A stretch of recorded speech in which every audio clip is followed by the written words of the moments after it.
Talk us through, I could go so many ways with the conversation.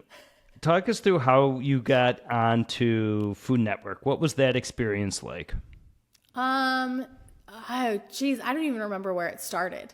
Other than I have been obsessed with Food Network for all time. I mean, I started watching cooking shows with Julia Child on PBS. So, I mean, I grew up being, like I said, I've always loved food my whole life. It's been a part of kind of who I was forever. I remember as a kid, my parents calling me a carnivore because I always wanted steak. And, that was the best forever. But I started watching Food Network. We didn't have cable growing up. I went to college. My college apartment had cable. And I did not go to MTV. I did not go to, I don't know even what other channels there were. I for sure turned on the Food Network. And that was my Sunday nights in my apartment. Grilling and chilling with Bobby Flay.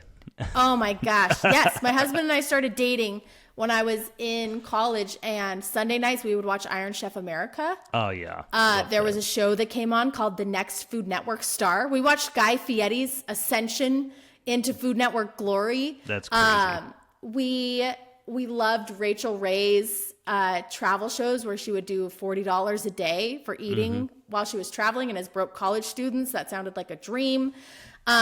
So we really food has always been a part of my life. Food Network was always a part of my life. As soon as I started Hey Grill Hey, and I thought, okay, how do I get my name out about this? How do I tell people? Yes, social media, but what are some more traditional ways of marketing this brand so that people know this website is here? And somebody suggested, well, why don't you email the news? Maybe they would like to do they do local stories of people doing cool stuff. Maybe they would want to feature, a lady barbecuer. That's kind of a cool, unique story. And I had entered, Traeger used to do this bracket competition called Meat Madness every March. And I had just started my website in March. So I'm like, I'll submit a recipe to Meat Madness. I already know their format for recipes because I'd written a bunch of them. So this will be super cool.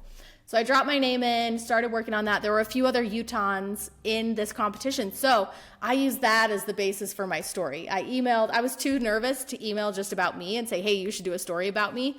But I emailed the producers of every local news station and every local lifestyle show that they produced and said, hey, a bunch of Utahns are in this barbecue competition. You should totally feature it because that would be awesome.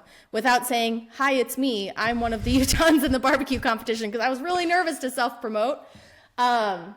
It took, one of them emailed me back 3 weeks later. And at that point, everybody else in the competition had been knocked out but me. I was the only one left in the bracket.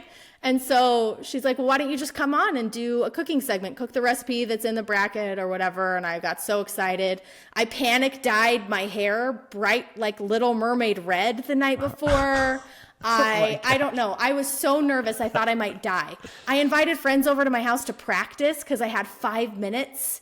I prepared a whole thing. I was going to do it on time. Anyway, I get into the studio the next morning. They have a live studio audience. A bunch of my friends came to support me. My brother, my sister, my husband was there. And these studio lights turn on. The cameras turn over. They hit the live record button. And I was like, this is the greatest thing that has ever happened. I instantly, having never been on television before, fell in love with the entire process. The energy behind the camera. I had never filmed anything for, like I said, there was no video at the time 10 years ago. This was brand new. But I fell in love with teaching people over this specific media format. Yeah. I just thought it was the coolest thing. It was the most fun. I got off the stage feeling like I had done pretty well. And my husband came up to me after and he was like, where did that come from? You were the best version of you in that moment. And it was very cool to see that how I felt had translated to people that were watching. And I saw such a good response from that show. I said that day, I was like, I need to figure out how I can do this as part of my job. That was the coolest, the most fun. So from that moment on, I started reaching out to more networks. I started emailing casting producers. There are online casting submissions that go out every once in a while. I got on those email lists. I would fill them out all the time. I went through the entire process to apply to be on Food Network Star. I went through an entire process we filmed a pilot with my friend Cam from Bam Bam's Barbecue in Utah to do a show together. Like, I just pushed and pushed and pushed in every avenue that I could find.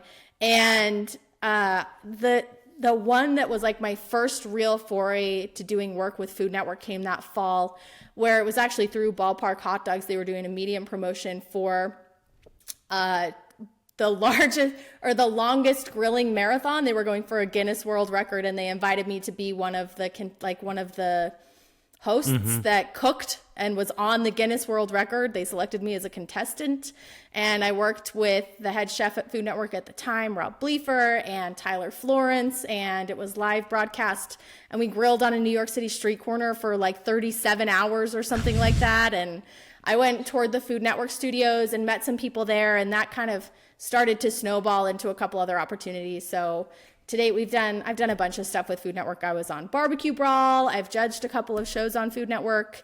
And yeah, it's been really fun. I kind of did, like, in the last couple years, left that a little bit behind, so that I could focus more on, I don't know. I get the same high from YouTube now, and it's a lot less time away from my kids and a lot less travel, and I can film it in my backyard. So same energy, but kind of have shifted the focus a little bit from traditional television to more digital media. But that's the story of how it got started, and I still, to this day, love teaching people on camera. I think it's such a cool way to tell a story. Yes, definitely agree.